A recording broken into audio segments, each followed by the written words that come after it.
But that's the thing that I get excited about. I imagine either some young couple like us going into labor in their house and then bringing their first baby home for the first time ever and having no clue of what they're doing, but getting to do that here. Or a really old couple moving into our house.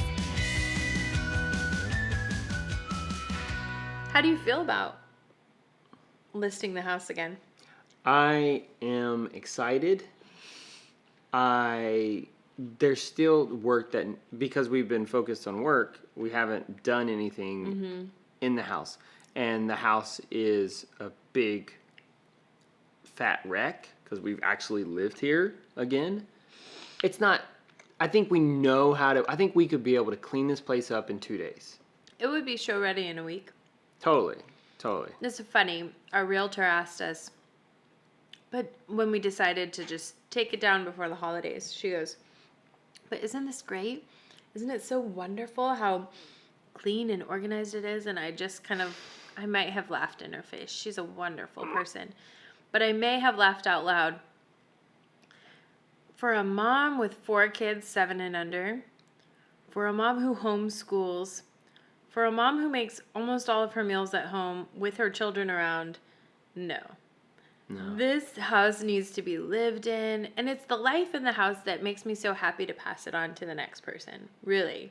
Yeah. It's bringing home 4 babies. It's, tonight, making fries with your kids and their fingers in the batter. And she made zucchini fries. We did. It was really they were delicious. Good. And they were fun. But, getting into the life of life in a space, it feels like your walls breathe a little bit. It feels like your floors creak a little bit. It's a sweet thing to be able to pass on to someone else. So I know that's so romantic, but that's the thing that I get excited about. I imagine either some young couple like us going into labor in their house and then bringing their first baby home for the first time ever and having no clue of what they're doing, but getting to do that here. Or a really old couple moving into our house and just doing life here in this city that we love, and maybe even meeting the same people we meet at the HEB. I don't know. That sounds so silly. But those are the things that I get excited about because I've loved living here so much.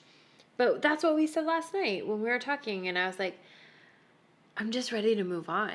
Our time here is done. The last 6 months have been sweet with our family and with our friends, really sweet with our friends. But everything's been feels a little bit like ghostly. You keep on saying 6 months. It's been since November.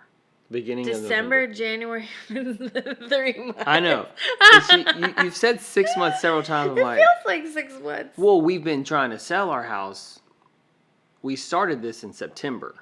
That's true. So we started fixing But up if we're fair everything. to me, I'm not thinking that far of math. I'm just thinking like October. You're thinking since we took it off the market. I was thinking since we put it on. But I was thinking since we put it on, which was October. Well, sure, but we took off September of work. All of September. To get everything ready.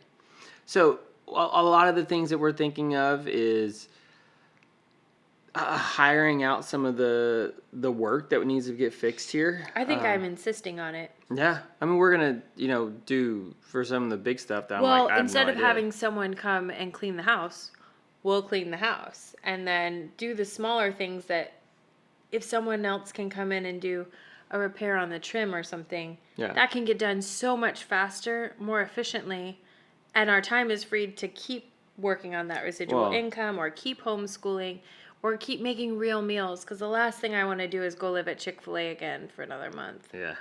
The reason why I wanted to do this video, besides the rain, was because Kelly dropped something, a very, very good question on us last night.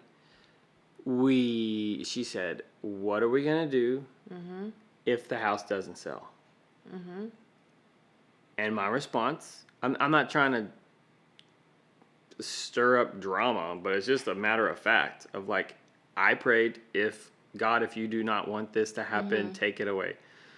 Shouldn't have said that, evidently, but if we put our house on the market and it doesn't sell put our house on the market in May, and if it doesn't sell by August, and we come to the conclusion that we have to drop the price down lower than what we feel good about. Yeah, it's not just saying like, oh, we know that this house is worth this because it's on Zillow for this price. It's not that. It's honestly, guys, we're gonna need every single dollar to be able to do this from scratch. You know, it's expensive. With 4 kids, we cannot be pure living for life and living in an RV and building a house from scratch. Like, we choose not to do that. I choose not to do that. But I also say that we cannot do that with 4 kids. I agree with you. Yeah. Like, I'm not a builder. Our kids are not big. They are 7 down to not even a year. So you're not. I mean, we've even talked about how do we get Kelly back up to the prop. You haven't been there in a year because you have babies.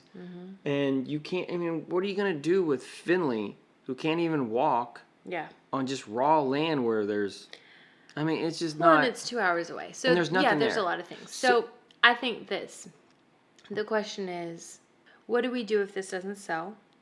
What do we do if it goes for less? I think that goes back to what I said earlier is I just so strongly recognize that this season is over.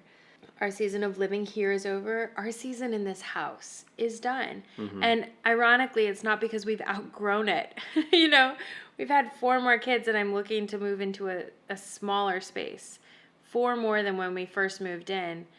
And everything in me would say, we've outgrown this space. But instead, we're looking to a totally different lifestyle.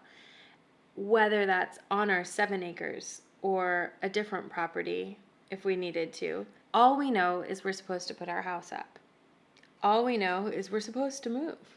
I think it's, yes, we're going to move on the property. We may not know what that house looks like until this house sells. So we may decide exactly what it's going to look like when we're under contract. You know, 2 weeks before we move out. We know that we're not meant to purchase our next home until this one sells, which is really hard for those of you who are like suburbanites like us or city folk, and you're like, but mortgage to mortgage, you know, the lender will give you whatever you need pending your house sale. Well, we're doing things super different. We're going totally straight hard cash on this. There is going to be no mortgage. And that's really freeing for us, but at the same time, it means all the risk is in our pocket.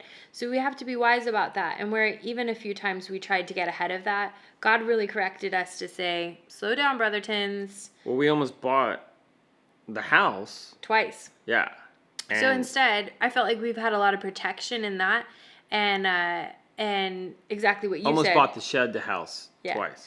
So in that where you were ready to go and do that and you had prayed, shut the doors if it's not supposed to be, those are the doors that were shut. And it's given us, honestly, some really good hard looks at our finances where we didn't pipe dream for the last 4 or 5 months. We just worked. We just put our heads down and worked really hard. And it's given us a lot of confidence that in those seasons where you really got to like work hard, you can get the job done. Oh, we've gotten off our tail in the last 3 months. We've definitely gotten off our tail. Yeah. Like, we've been working doTERRA a ton. That has seen so much fruit. I've been doing video again, like contract video. We bred bunnies, guys. That's the coolest thing. There are just these little things where all of you have been super encouraging to say, just do the little things that you can do right where we are. And even in that unsettled, I want to be to the next phase. The presence of breeding the bunnies has been really cool. And just watching, I mean, it's pretty marvelous that little bunnies come from big bunnies. And if you've ever done it before, like ever bred an animal and watch that happen, it's just amazing. Genetics of it all makes me really excited to see that little part of like, what what is going to come from this little litter of kits. May, we're selling our house. May, we're selling our house. Kelly might want me to edit this out, but I would like to be more sharing here of the process and vlogging some of that. What it takes to get ready to sell. I don't know. Yeah. It's boring. Yeah. So maybe I won't. Maybe you'll video it, maybe, and if it makes the vlog, it does. But if it doesn't. Yeah. Oh, yeah. Also, if you want the recipe for our gluten-free chocolate chip cookies, I'll put the link right up here and link down below to our very first 2 vlogs where we made these. They're the best cookies ever.